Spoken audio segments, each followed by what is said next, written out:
kelas untuk memimpin materi. Siap. Siap. Sebelum belajar, maka kita berlatih terlebih dahulu agar diberikan kelas agama pembelajaran dalam nanti mulai.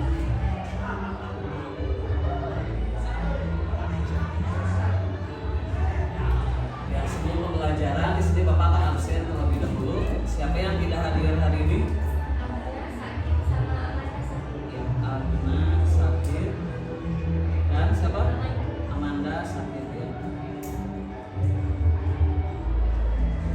Ya, alhamdulillah ya kita hari ini masih diberi sehat, umur yang panjang untuk bisa mengikuti pembelajaran hari ini dengan semangat, dengan walaupun udara di luar masih dingin, ya tapi kalian tetap semangat untuk belajar sejarah. Masih semangat untuk belajar sejarah? Ya, alhamdulillah. Karena kita dengan belajar sejarah kita bisa mengetahui tentang pembelajaran yang terdahulu yang bisa kita terapkan di zaman sekarang. Seperti materi yang minggu kemarin, kalian masih ingat minggu kemarin materinya ada teori-teori masuknya Islam ke Indonesia. Masih ingat di antara kalian? Siapa yang bisa? Cung, tangannya. Yang masih ingat ya, Rifan apa? Ada teori ujaran, Mangka, Persia, sama Cina. Ya.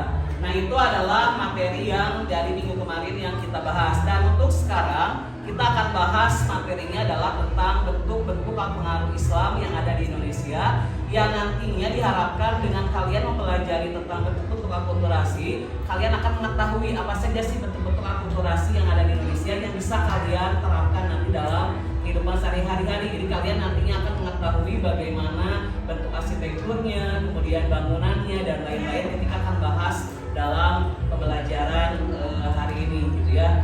Dan adapun yang hari ini yang akan Bapak bahas materinya adalah tentang budaya akulturasi Islam dan budaya Indonesia. Sebelum ke pembelajaran, di sini kan Bapak akan bacakan terlebih dahulu tujuan pembelajarannya ya. Nah, setelah mengikuti pembelajaran, di sini kalau dengan menggunakan model discovery learning, metode reading guide, ceramah, diskusi, tanya jawab, peserta didik yang pertama itu diharapkan bisa menyebutkan berbagai bukti-bukti kehidupan pengaruh Islam yang ada sampai masa kini dengan baik. Kemudian yang kedua, mendeskripsikan berbagai bukti-bukti kehidupan pengaruh Islam yang masih ada sampai masa kini dengan baik. Kemudian yang ketiga, mendiskusikan dengan tanggung jawab berbagai bukti-bukti kehidupan pengaruh Islam yang masih ada hingga dengan baik. Kemudian yang terakhir, membuat laporan hasil diskusi dan menyajikan hasil diskusi tentang berbagai bukti-bukti kehidupan pengaruh Islam yang masih ada sampai saat ini dengan sungguh-sungguh. Dan kemudian kalian bisa lihat di sini ada gambar, mengumpulkan materinya ya, Bapak akan bacakan dulu ya. Di sini ada gambar nih, yang pertama yaitu ada kira-kira dari gambar yang ada di depan ini, ada yang bisa menjelaskan kira-kira gambar satu itu tentang apa? Gambar satu ini tentang yang gambar satu tentang debus ya. Kemudian lihat gambar dua tentang yang ketiga yaitu tentang membasuh telapak kaki ya. Nah, itu merupakan materi yang dihubungkan dengan materi yang sekarang. Ini merupakan bentuk akulturasi yang dari zaman dulu dan masih ada diterapkan di zaman sekarang. Kemudian selanjutnya, nah yang menjadi pertanyaan, apa itu akulturasi? Nah, akulturasi itu kalau kalian melihat dari materi yang tadi dijelaskan, di situ disebutkan bahwa kalian di sini ada gambarnya nih, jadi gambar akulturasi. Nah, dalam berkembangnya Islam di Indonesia, di situ menunjukkan bahwa dengan menambah hasanah wawasan budaya nasional, yaitu dengan cara menentukan corak kebudayaan Islam pada saat itu. Akan tetapi pada saat itu kebudayaan Islam di Indonesia itu sudah berkembang dengan cukup besar. Karena pada saat itu dapat dikatakan bahwa dengan berkembangnya Islam di Indonesia itu tidak bisa digantikan atau tidak bisa dimusnahkan kebudayaan yang telah ada sebelumnya. Maka dengan demikian, dengan hal itu, apa itu akulturasi? Artinya adalah percampuran kebudayaan Islam dengan kebudayaan yang telah ada sebelumnya. Paham? Paham ya? Nah, kemudian lihat ada gambar selanjutnya. Ini kira-kira gambar masjid apa? Ada yang tahu? Masjid dari kota mana coba? Kira-kira dari gambar yang satu di situ. Ayo, masjid apa? Kudus. Ada apa lagi? Kudus. Terus ada apa lagi? Masjid apa lagi? Demak. Terus apa lagi? Nah, kita lihat jawabannya itu adalah Masjid Banten. Nah, ini adalah Masjid Banten. Sedangkan masjid yang kedua, ini kira-kira masjid dari mana? Coba lihat. Dari kota mana? Coba apa? Demak. Terus apa lagi? Kota apa? Ayo, apa? Dari masjid mana? Kudus. Nah, kita jawabannya ini adalah masjid dari Cirebon. Dan kemudian yang terakhir, ini ada masjid yang paling terkenal. Itu masjid dari Ya, betul. Ini adalah bangunan dari Masjid Agung Demak. Nah, kita lihat dari gambar di atas, di sini dijelaskan bahwa hasil akulturasi dari Masjid Demak itu bisa dilihat dari apa? Kalau zaman dulu itu bisa dilihat dari atapnya. Coba lihat. Kita lihat dari atapnya. Atapnya itu kalau zaman kebudayaan Islam pada zaman dulu itu atapnya itu semakin ke atas semakin runcing atau bentuk seperti limas. Beda dengan zaman sekarang. Kalau zaman sekarang itu ada namanya seperti kubah. Kalau zaman sekarang, kalau zaman dulu kan semakin ke atas semakin mengerucut semakin kecil. Nah, itu merupakan hasil akulturasi dari zaman dulu ke zaman sekarang. Nah, ini namanya masjid ya. Selanjutnya, di sini ada sebuah apa ini? Makam. Ya, ini hasil akulturasi, bentuk-bentuk akulturasinya ya. Ada makam yang bertuliskan bahasa Arab dan satu lagi adalah sastra. Nah, kita lihat hasil akulturasi atau bukti-bukti akulturasi, yaitu yang pertama adalah adanya makam. Makam itu pada zaman dulu kebudayaan Islam itu makam sangat sederhana atau tidak terlalu besar. Makanya pada zaman dulu itu makam dimasukkan berada di atas bukit seperti punden berundak atau zaman megalitikum seperti itu. Jadi pundennya berundak-undak. Kalau zaman sekarang kita lihat akulturasinya, kalau makam sekarang banyak motif dari kebudayaan India itu ya, banyak corak-corak yang terbaru kalau zaman sekarang seperti itu. Nah, lanjut ke sastra. Kalau sastra pada zaman dulu hikayat itu berupa hikayat atau cerita dongeng sejarah. Nah, ini sudah ada hasil akulturasinya dari zaman dulu ke zaman sekarang. Kemudian selanjutnya ada perpaduan nih, perpaduan antara budaya Islam dengan budaya Indonesia. Ada seni pertunjukan wayang dan ada kalender penanggalan. Nah, sekarang yang menjadi pertanyaan dari Bapak, kenapa wayang di sini digunakan sebagai alat untuk menyebarkan agama Islam? Cung, kira-kira ada yang tahu di antara kalian? Kenapa wayang sebagai media untuk menyebarkan agama Islam? Cung. Ayo, ya, kalian kenapa? Menurut pendapat saya, karena wayang pada zaman itu merupakan penyebaran dari masyarakat masyarakat, sehingga para pendapat Islam menggunakan wayang sebagai alat penyebarannya untuk menyebarkan ajaran Islam. Ya, betul. Siapa lagi yang bisa? Cung, kenapa wayang disebutkan menyebarkan agama Islam? Kenapa? Ada yang tahu selain Ferdian? Gak ada? Nah, kita jelaskan ya, kenapa wayang disebutkan mereka itu menonton wayang dan pada saat itu menjadi alat untuk menyebarkan agama Islam. Seperti itu kata kuncinya ya. Dan selanjutnya, nah ini dari Bapak selanjutnya Bapak akan membagi kalian ke dalam beberapa kelompok itu tentang bangunan. Di sini Bapak sudah bagi menjadi 4 kelompok. Kelompok 1 silakan tuliskan sama kalian. Kelompok 1 ada Ferdian, kemudian Siros, kemudian Sri, Salwa, Anastasia, dan Cynthia. Itu kelompok 1. Kelompok 2. Kelompok 3 ada Ripani, Alia, Siska, Ai, Mutiara, kemudian dan Priska ya. Untuk kelompok 3.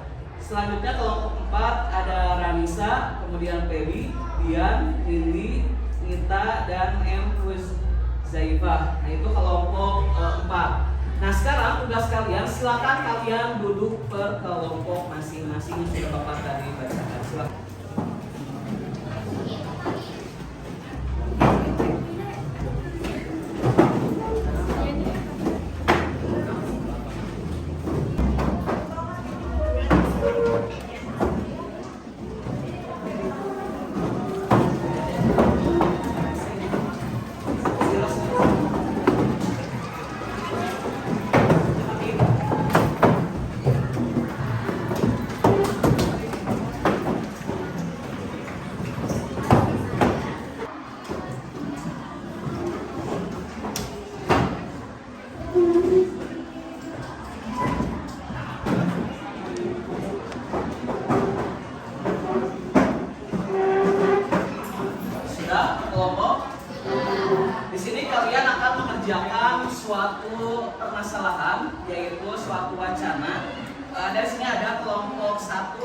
membahas tema 1, kelompok 1 dan 2 membahas tema 1, tema 2 dibahas oleh kelompok 3 dan 4. Kalian nantinya kerjakan dalam LKPD yang sudah Bapak berikan ke masing-masing setiap kelompok di sini kerjakan. Silakan kalian diskusikan dengan kelompoknya. Bapak beri waktu sekitar 10 sampai 15 menit untuk mengerjakan ini ya. Jadi kalian nanti diskusikan bagaimana cara untuk mengisinya. Di sini ada wacana atau teks bacaan mengenai yang tema 1 tentang wayang, tema 2 tentang bentuk bangunan ya. Bapak bagikan dulu untuk kelompok 1 mana?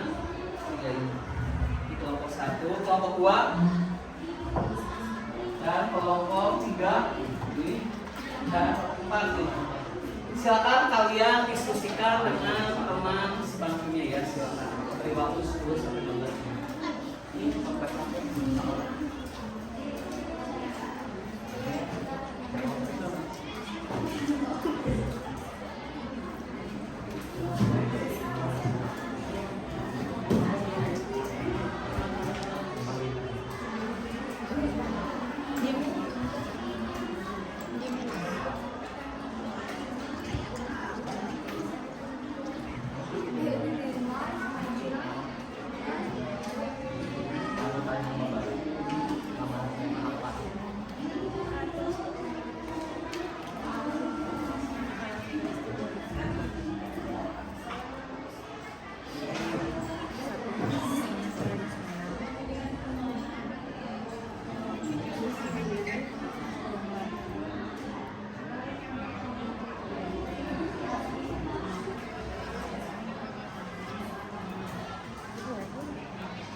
Silakan kalian amati ya permasalahan yang ada di tema 1, diskusikan dengan kelompoknya. Apabila ada kesukaran tidak? Sulit? Belum ada ya? Iya. Kelompok 2 gimana? Ada kesulitan untuk mengerjakan soalnya atau sudah bisa ya? Iya. Kelompok 3 sudah ada kesulitan? Nomor 2 kayak buat Oh itu kan ya, jadi bukan cerita sih, tapi menurut pendapat kalian seperti apa gitu mengenai apa tadi soalnya? Belum ada soalnya. Ya, nah itu kayak gimana gitu, bukan cerita ya kayak. Kelompok 4 gimana? Sudah ada yang kesulitan atau sudah? Mau nanya ke apa yang nomor 3 yang kesimpulan itu kesimpulan secara keseluruhan dari wacana A dan B. Ya, jadi kayak bangunannya itu dari wacana A dan B, Bukan kayak arsitekturnya gitu. Kesimpulan wacana A gimana wacana B? Enggak, tapi dari dua disambungkan kira-kira apa gitu. Iya, Pak. Ya. So, silakan ya.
Nanti keluarkan kertas lembar ya buat evaluasi tidak ke kelompok ya aku suka evaluasi tulis nama sama apa nama anggotanya lihat tulis nanti nama anggota ya di kertas lembar besok buat nanti evaluasi.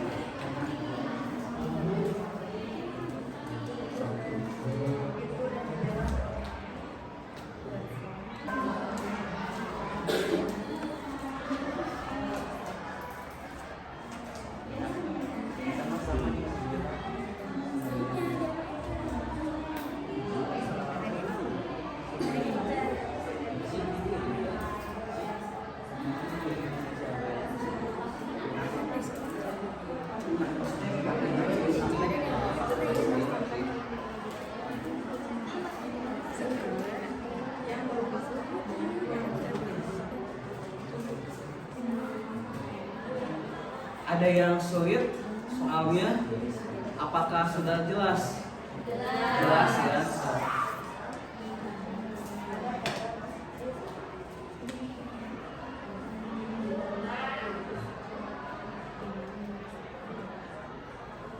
Nah nantinya ketika kalian sudah beres, tolong diperiksa kembali ya hasil jawabannya apakah itu benar-benar yakin atau tidak. Nanti sama kalian diperiksa lagi sebelum dipresentasikan. Nanti kita akan presentasikan hasil dari diskusi kelompok kalian masing-masing ya. So sekarang silakan Bapak kasih waktu untuk kalian mengerjakan kelompok.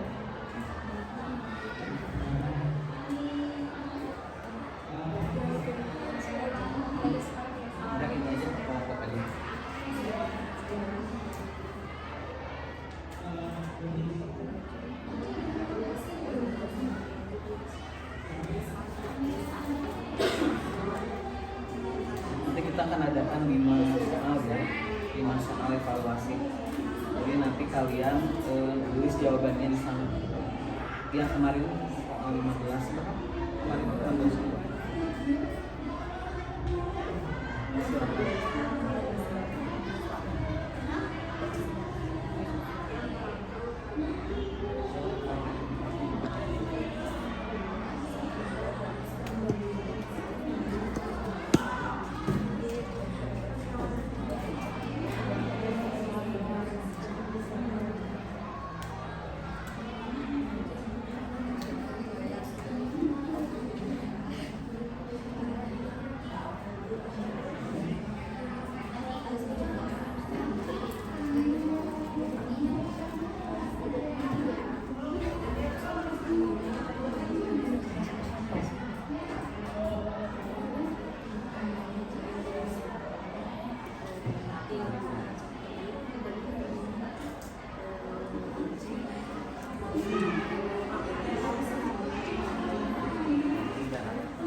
Kita waktunya tinggal 5 menit lagi ya. Ya, selamat.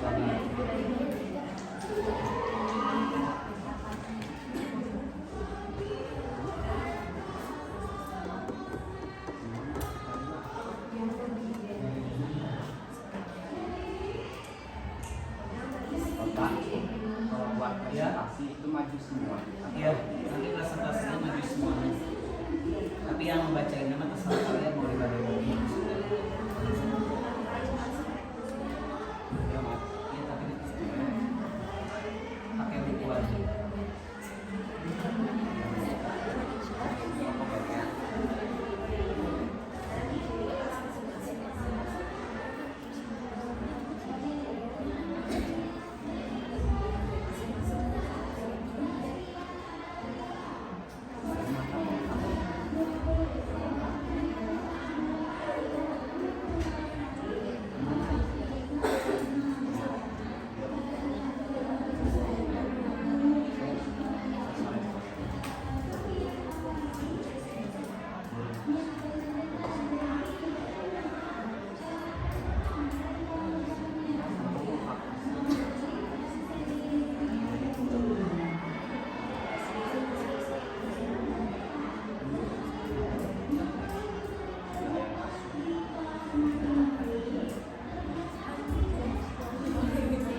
Sudah selesai? Belum. Belum.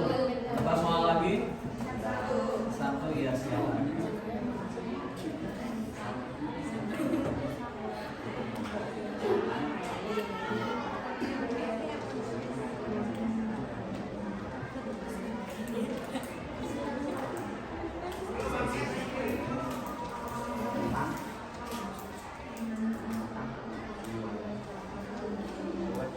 Jadi nomor 1 sampai 3. Itu soal. Ini baca dulu soalnya. Terus kita jawab. Satu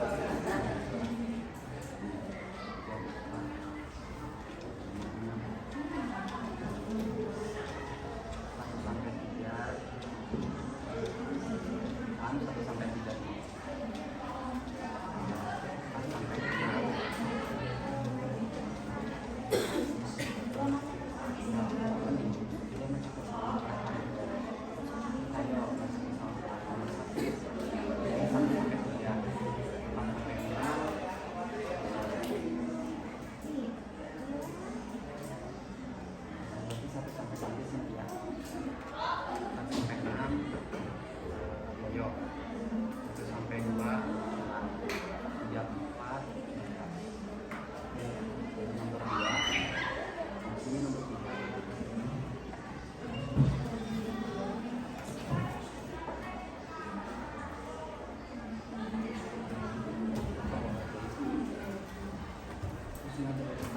Kelompok 1 sudah seres? Sudah. Sudah. Kelompok 2?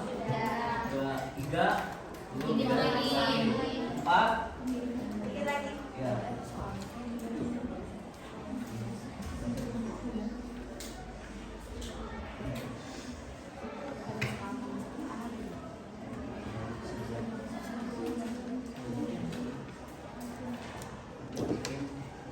Nah, silakan kalian diperiksa lagi, diamati lagi. Takutnya ada ada soal atau ya soal-soal yang susah dengan jawaban yang juga yang susah. So, silakan kalian diskusikan kembali ya sebelum kita presentasikan, diamati lagi soalnya, jawabannya juga sama, dipelajari lagi apakah sudah benar atau belum. So, silakan diamati lagi, dituliskan lagi.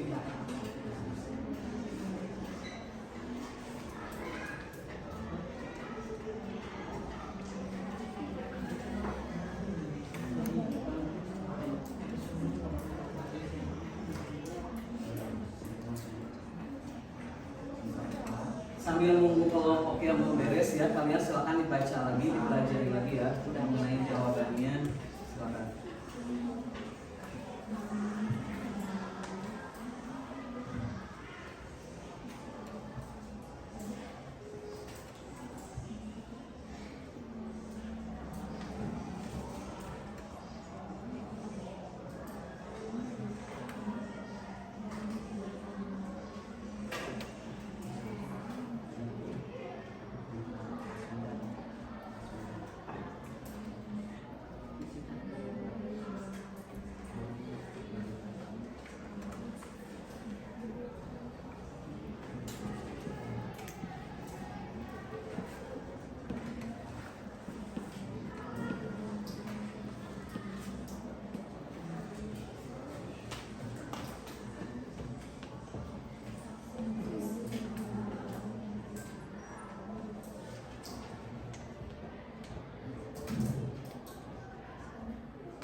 Silakan untuk mengefektifkan waktu, kita mulai kelompok 1 untuk mempresentasikan ya. Baik, semuanya kelompok 1 untuk maju ke depan.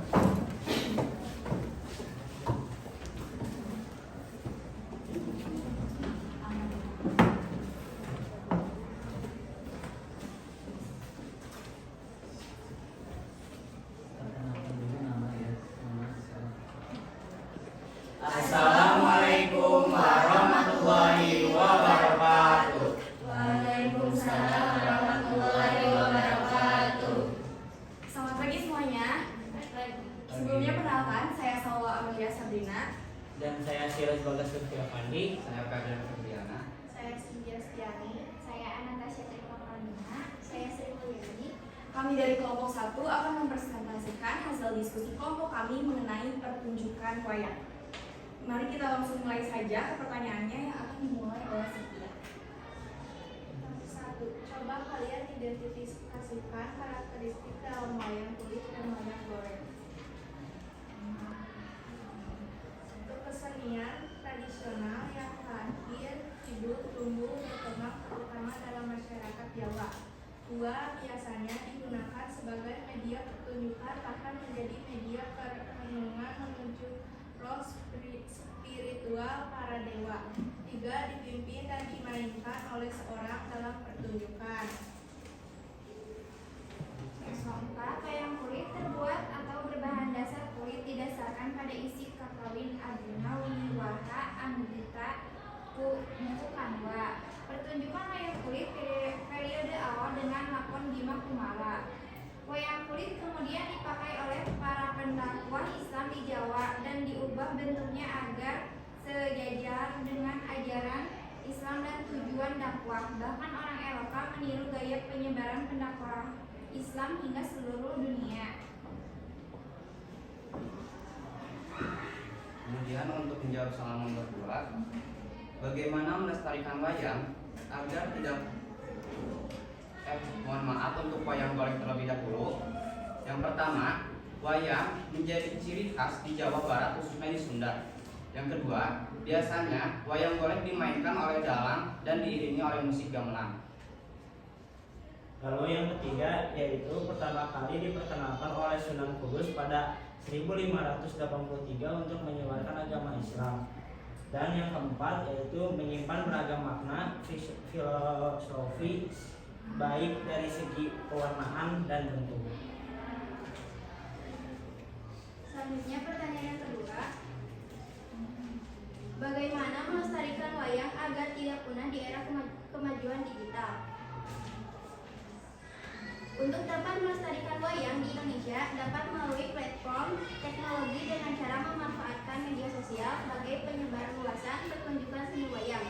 Yang dapat kita lakukan ialah dengan menyaksikan wayang di beberapa daerah dan juga berkunjung ke museum wayang dan ikut andil dalam mengikuti pembelajaran bermain wayang dan memposting video yang telah dibuat dan disebarkan ke media sosial sehingga dapat memberikan informasi kepada khalayak umum mengenai wayang. Dan pertanyaan terakhir adalah bagaimana kesimpulan dari wacana A dan wacana B? Kesimpulan dari wayang kulit sebagai seni tradisional Indonesia adalah bahwa seni ini telah berhasil merambah ke dunia internasional, mengukuhkan posisinya sebagai bagian tak terpisahkan dari warisan budaya Indonesia. Sementara itu, wayang golek khususnya dari Jawa Barat juga menjadi bagian penting dalam memperkenalkan kekayaan budaya Indonesia kepada dunia. Berikut adalah jawaban-jawaban atas hasil diskusi kelompok kami. Apakah ada yang ingin bertanya? Silakan, ada yang ingin ditanyakan? Boleh? Ya. Izin ingin bertanya, menurut kalian Perkenalkan namanya dulu siapa? Perkenalkan, nama saya Nabila Putriyanti. Izin bertanya, menurut kalian kenapa bisa disebut wayang golek? Izin menjawab dari pertanyaan Nabila. Seperti yang diketahui bahwa wayang golek merupakan salah satu seni pertunjukan rakyat yang berasal dari wilayah Pasundan. Kemudian, mengapa hal tersebut disebut dengan wayang golek? Karena wayang golek terbuat dari bahan kayu dan hampir menyerupai seperti manusia, seperti itu. Apakah sudah puas? Sudah? Ada lagi yang ditanyakan? Atau sudah cukup? Cukup ya. Ya, kita beri tepuk tangan dulu untuk kelompok yang sudah presentasinya masih luar biasa. Boleh Pak Ustadz diakhiri? Baik, saya rasa cukup. Terima kasih atas pertanyaannya Nabila. Kita tutup saja diskusi dengan kelompok 1. Wabillahi taufiq hidayah. Wassalamualaikum warahmatullahi wabarakatuh.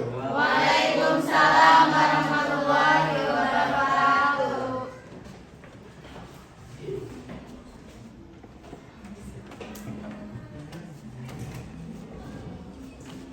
Silakan untuk kelompok 1. Selanjutnya silakan kepada kelompok 2 bisa pastikan hasil.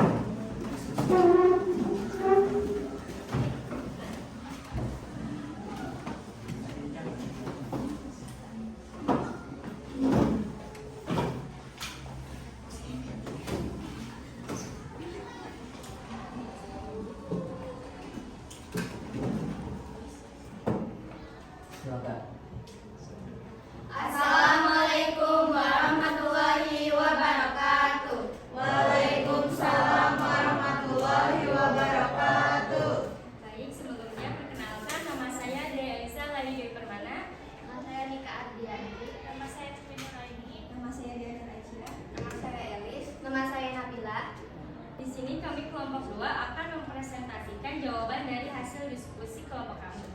Yang pertama akan dibacakan oleh Cindy.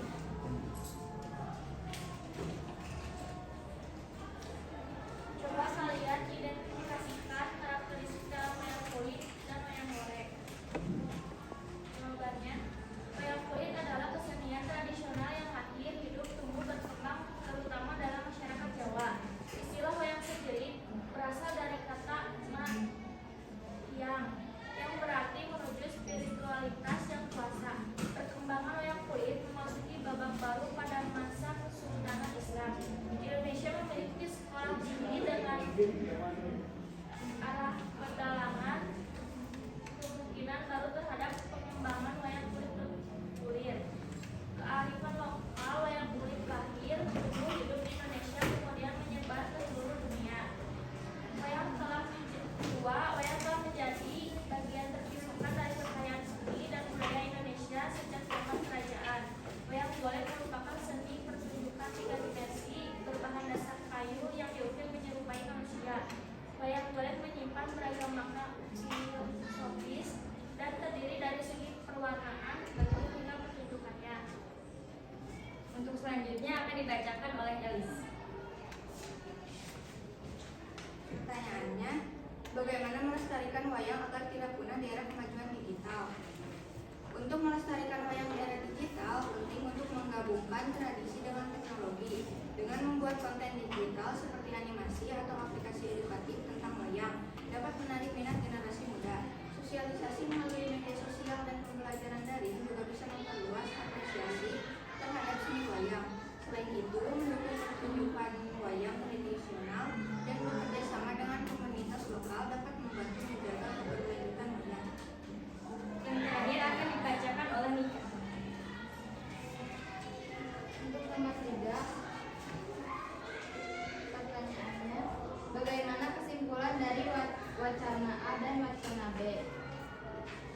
Jawabannya, kesimpulan dari wayang kulit sebagai seni tradisional Indonesia adalah bahwa seni ini telah berhasil merambah ke dunia internasional, mengukuhkan posisinya sebagai bagian tak terpisahkan dari warisan budaya Indonesia. Sementara itu, wayang golek khususnya dari Jawa Barat juga menjadi bagian penting dalam memperkenalkan budaya Indonesia kepada dunia. Baik, untuk selanjutnya apakah ada yang ingin ditanyakan? Silakan ada yang ingin ditanyakan oleh kelompok 1. Perkenalkan, nama saya Salwa Anoya Sabrina dari kelompok 1. Izin bertanya, Ya. menurut pandangan kalian, apakah kesenian wayang ini sudah diakui oleh dunia? Izin menjawab, terima kasih atas pertanyaannya. Jadi berdasarkan data, bahwasannya wayang itu telah diakui sejak lama oleh dunia dan juga telah diakui oleh UNESCO sebagai warisan budaya Indonesia. Apakah cukup? Ada lagi yang ingin ditanyakan atau sudah cukup jelas? Sudah? Sudah, so boleh akhiri. Mungkin sekian dari kelompok 2. Wassalamualaikum Warahmatullahi wabarakatuh.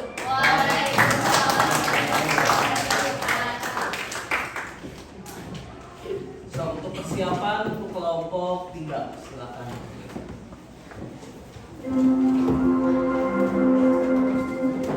Saatnya jam terbang dimulai. It's time to get the first ready. Assalamualaikum warahmatullahi wabarakatuh. Waalaikumsalam warahmatullahi wabarakatuh. Baik, di sini kami dari kelompok 3 akan membahas tentang tema bangunan. Sebelumnya izinkan perkenalan diri terlebih dahulu. Perkenalkan, nama saya Alifani Atian Alfayuti dan rekan saya. Nama saya Mila. Nama saya Prida. Nama saya Siskaula. Saya Mutiara Aksni. Saya Ayana Setia. Baik, untuk mengefektifkan waktu, mari saja kita langsung ke pertanyaannya. Yang pertama akan dibahas oleh Siska. Nomor 1, coba identifikasi unsur budaya India dan unsur budaya Nusantara dalam wacana A dan wacana B.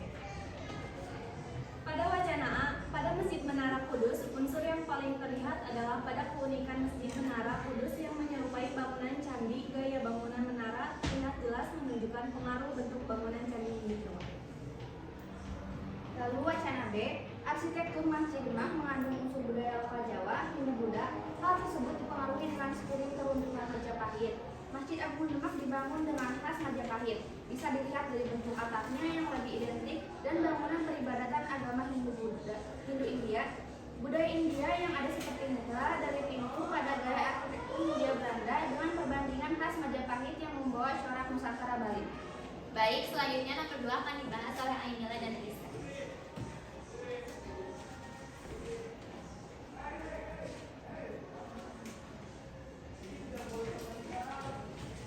Pertanyaan kedua, bagaimana cerita dari arsitektur bangunan masjid? Bagaimana bentuk arsitektur masjid di Indonesia yang merupakan perpaduan budaya Hindu dan Buddha dan Islam?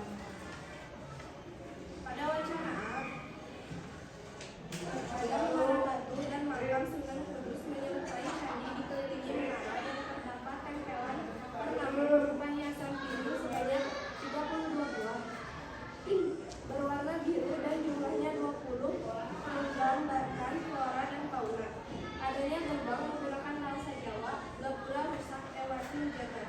Adanya ornamen pada dinding bentukan stilisasi tanaman berbahan batu alam berwarna putih dan 2 kotak bendera yang identik dengan mimbar-mimbar yang dibangun Wali Songo. Selanjutnya pada wacana B, atap berupa tajuk tumpang tiga berbentuk segi empat. Atapnya lebih mirip dengan bangunan umat Hindu. Tajuk kedua lebih kecil dari kemiringan dan lebih tegak. Tajuk ketiga berbentuk limas dengan sisi lebih runcing. Ada 4 tiang pokok atau disebut suku Sakakuru.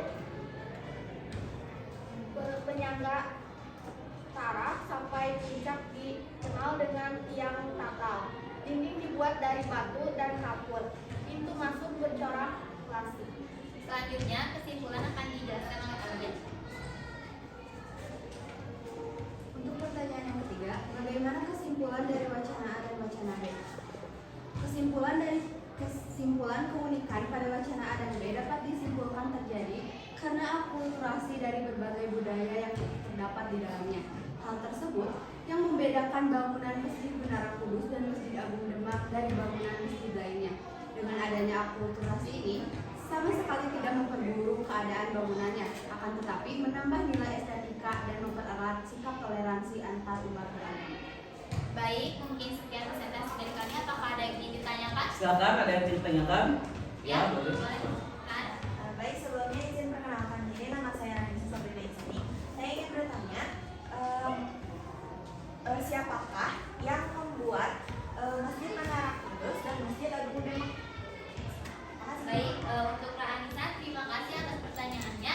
Di sini izinkan saya untuk menjawab pertanyaan dari Anissa. Yang pertama itu siapa pembuat tokoh dari Masjid Menara Kudus? Nah, di sini ada Jafar Siddiq atau yang sering dikenal dengan Sunan Kudus. Lalu yang kedua dari Masjid Agung Demak, di sini tokohnya yaitu Raden Fatah bersama Wali Songo. Itu adalah tokoh-tokoh dalam pembangunan masjid tersebut. Apakah cukup?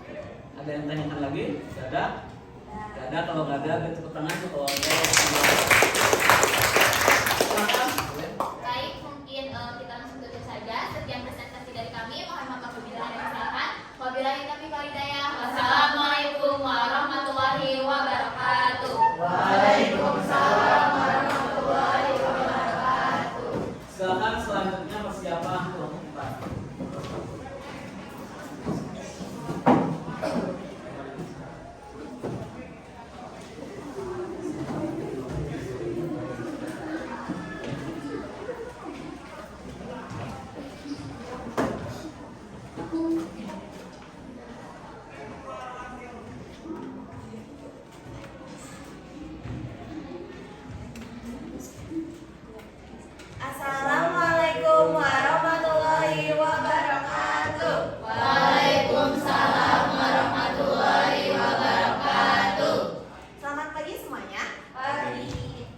Sebelum kami mempresentasikan mengenai hasil diskusi kami, sebelumnya izinkan kami memperkenalkan diri. Nama saya Ranisa Sabrina Insani. Nama saya Muhammad Huzaifa. Nama saya Dian Apriliani. Saya Febriani. Saya Nisa. Langsung saja kita mulai ke hasil diskusi kami. Dari pertanyaan nomor pertama, yaitu soalnya, coba identifikasi unsur budaya India dan unsur budaya Nusantara dalam wacana A dan wacana B. Unsur budaya India dalam wacana A adalah gaya bangunan tersebut terlihat jelas menunjukkan pengaruh bentuk bangunan Candi Hindu Jawa yang terdapat dalam struktur bangunan menara masjid yang terdiri dari 3 bagian. Lalu unsur Nusantara dari wacana A yaitu pada salah satu tiang terdapat inskripsi yang ditulis dengan huruf dan bahasa Jawa yang berbunyi Gapura Rusak Ewa Jagat. Selanjutnya unsur budaya India dan unsur budaya Nusantara dalam wacana B akan dijelaskan oleh Nita. Lalu ada unsur India wacana B. Masjid Agung Demak lebih mirip dengan bangunan suci umat Hindu, pura yang terdiri atas 3 tajud. Dengan bentuk atap berupa tajud tumpang 3 berbentuk segi 4. Unsur Nusantara wacana B. Masjid Agung Demak dibangun dengan gaya khas Majapahit yang membawa corak kebudayaan Bali dilihat dari bentuk atapnya.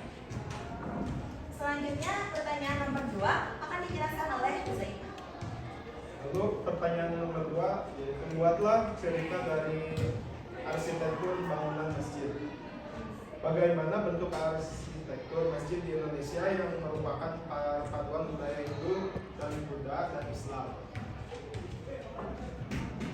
Menurut pendapat kami, arsitek masjid di Indonesia yang merupakan perpaduan budaya Hindu, Buddha dan Islam tercermin dalam bentuk ornamen dan filosofi yang melebur dalam keharmonisan yang unik. Ada beberapa ciri arsitektur masjid di Indonesia yang menceritakan perpaduan budaya. Salah satunya adalah atap dan kubah yang menyatu, pintu dan jendela berornamen, dan ukiran pada tiang dan dinding, dan lain-lainnya. Contoh dari arsitektur masjid yang merupakan perpaduan budaya Hindu dan Islam ada pada Masjid Menara Kudus dan Masjid Agung Demak dan beberapa masjid di daerah lainnya. Melalui desain yang harmonis ini masjid menjadi pusat spiritual dan kebudayaan yang merangkul keragaman dan mewariskan nilai kesejahteraan bagi masyarakat Indonesia. Selanjutnya pertanyaan nomor 3 akan dijelaskan oleh Dian. Nomor 3 pertanyaannya, bagaimana kesimpulan dari wacana A dan wacana B? Jawabannya, maka dapat disimpulkan dari kedua wacana tadi bahwa keduanya membahas mengenai masjid-masjid yang bersejarah dan merupakan akulturasi dari budaya Hindu, Buddha, dan Nusantara yang berisi beberapa informasi terkait arsitektur, sejarah, dan ciri khas masing-masing masjid tersebut. Keduanya memiliki kesamaan yaitu menunjukkan adanya pengaruh budaya lokal, agama Islam, serta akulturan dengan budaya Hindu dan Buddha. Sekian hasil diskusi dari kami. Apakah ada yang ingin ditanyakan? Silakan, ada yang ditanyakan? Silakan. Boleh. Perkenalkan, nama saya Mutiara Isni. Saya akan bertanya kepada kelompok 4, apakah ada masjid lain selain kedua masjid yang ada dibahas? Baik, terima kasih untuk Mutiara. Sebelumnya izinkan saya untuk menjawab pertanyaan. Jadi selain dari 2 masjid yang sudah dijelaskan sebelumnya, ada Masjid Raya Cipaganti yang berlokasi di Bandung dan juga Masjid Gede Kauman yang berlokasi di Yogyakarta. Ada yang ditanyakan lagi atau sudah cukup? Cukup ya. Baik, terima kasih atas perhatiannya. Mohon maaf bila masih ada kekurangan dalam hasil diskusi kami. Kami mohon pamit undur diri. Wassalamualaikum warahmatullahi wabarakatuh.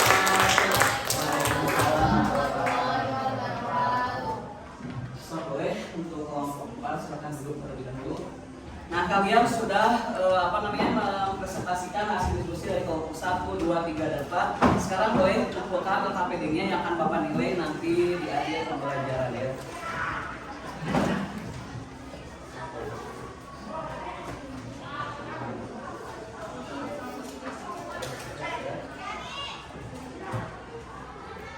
Nah, untuk selanjutnya kalian sekarang akan ada evaluasi untuk pemahaman kalian. Tapi sebelumnya kalian paham nggak barusan materi yang dibahas oleh teman kalian? Paham? Paham ya tentang akulturasi. Kalau tema 1 tentang wayang, tema 2 tentang masjid. Nah, sekarang silakan akan ada evaluasi yang sudah Bapak siapkan di sini dengan menggunakan aplikasi Moodle. Kalian siapkan kertas diskusi per kelompok, silakan disiapkan. Sudah? Kalian akan menjawab pertanyaan dan diberi waktu hanya 30 detik saja. Jadi silakan kalian diskusikan dan jawabannya apa. Kalian tuliskan di kertas itu nomor 1 jawabannya aja, A, B, C atau D. Siap? Kita siap, kita mulai. Di sini ada 5 soal. Soal pertama. Coba.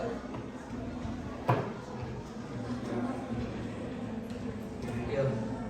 Kira-kira jawabannya apa? Silakan jawab.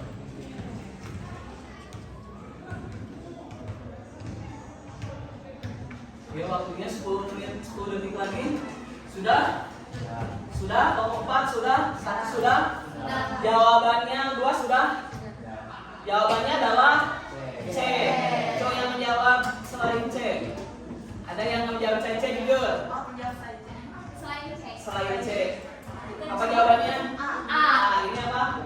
A ini C ya, jujur ya, nggak boleh ada yang ini. Soal kedua, kita mulai. Soal kedua. Jujur ya, nggak boleh di ini. Kalau salah, kalau benar.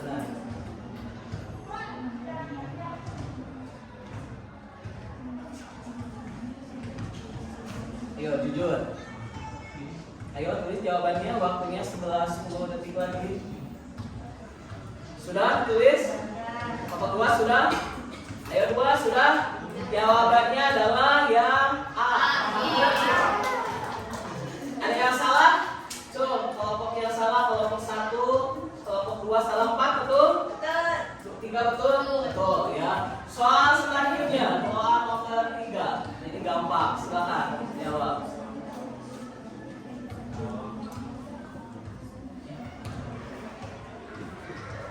Ini paling gampang.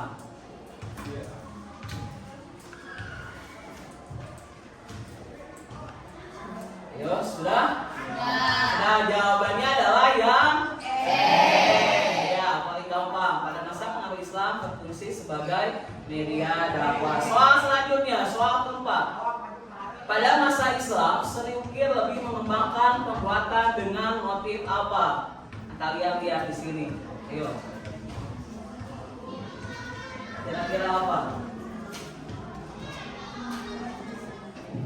Ayo, waktunya 14 detik lagi.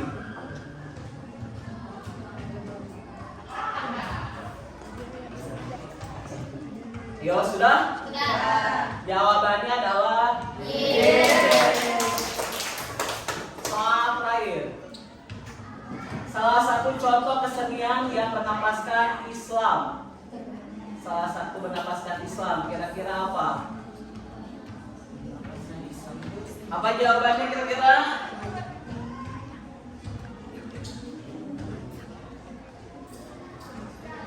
Sudah? Apa jawabannya? Ya, nah itulah evaluasi untuk hari ini. Yang menjawab semuanya betul. Kelompok yang semuanya betul angkat tangan. Gak ada, salah 1. 1, 2, 3. Salah 2, ya salah 2. Ya boleh dikumpulkan kepada Bapak sini perwakilan.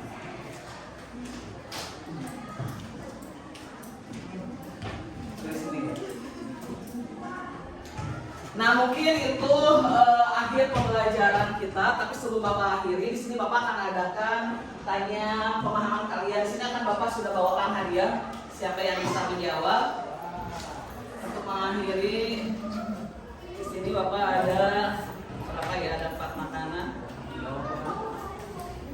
Siapa yang bisa menjawab? Kalian boleh angkat tangan. Pertanyaan yang pertama sebelum pembelajaran diakhiri ya. Apa yang kalian ketahui tentang akulturasi? Kalian? Percampuran dua budaya atau lebih antara agama Islam dengan budaya-budaya yang ada sebelumnya. Ya betul, ini untuk Elian ya. Selanjutnya, soal kedua. Siapa yang bisa menyebutkan apa sih bentuk-bentuk bukti akulturasi? Bang, apa saja? Ranisa? Untuk akulturasi tadi seperti ada wayang, terus ada masjid, terus ada makam, sama ada sastra. Nih benar, Ranisa ya. Pertanyaan ketiga. Coba, siapa yang bisa menjelaskan dari tema 1 ya, ambil tema 1. Siapa yang bisa menyimpulkan dari wacana tema 1 A dan B? Ada yang bisa menyimpulkan? Ayo. Gak ada? Kalau tema 2, ya. Jadi menyimpulkan dari bangunan-bangunan yang ada itu ternyata dari adanya Nusantara sama kayak campuran India itu dalam satu agama juga itu tidak membeda-bedakan toleransi yang ada, seperti adanya akulturasi yang telah ada sebelumnya dan dikembangkan lagi pada masa sekarang. Iya betul ya, humanisme itu. Pertanyaan terakhir kelompok 1, nih 1 dan 2. Coba karakteristik wayang kulit itu apa? Ayo satu aja. Atau wayang golek? Ayo siapa yang bisa? Yang wayang golek atau wayang kulit? Ya. Ya betul. Ya itu yang nah mungkin itu pembelajaran hari ini yang kita dapatkan, kita ambil kesimpulannya ya. Kita ambil kesimpulan dari materi hari ini tentang bentuk-bentuk pengaruh Islam yang ada di Indonesia. Kita lihat di situ banyak sekali bentuk-bentuk bukti pengaruh akulturasi di Indonesia seperti wayang, kemudian bangunan dan lain-lain. Nah dengan adanya bukti-bukti pengaruh agama Islam tersebut, diharapkan kita bisa sebagai generasi muda bisa merawat, bisa melestarikan dan bisa mengembangkan atau bisa memajukan kebudayaan-kebudayaan tersebut di kemudian hari. Nah mungkin itu saja, dan untuk minggu depan kita akan bahas materi selanjutnya yaitu tentang kerajaan-kerajaan Islam di Indonesia. Ada apa saja? Ada yang tahu? Kutai kerajaan Islam bukan? Ada Samudra. Kita akan bahas di kemudian di minggu depan ya. Mungkin kita ketemu lagi minggu depan. Mungkin dari Bapak sekian saja. Mudah-mudahan kalian dapat ilmu yang bermanfaat hari ini. Dan jangan lupa kita ketemu lagi dan tetap semangat untuk belajar sejarah. Seperti waktu belajar sejarah apa? Belajar sejarah SMA 3 Sumedang? Yes. Jadi itu saja pembelajaran dari Bapak hari ini. Mohon maaf apabila selama pembelajaran banyak kekurangannya. Kita ketemu lagi minggu depan. Assalamualaikum warahmatullahi wabarakatuh. Waalaikumsalam.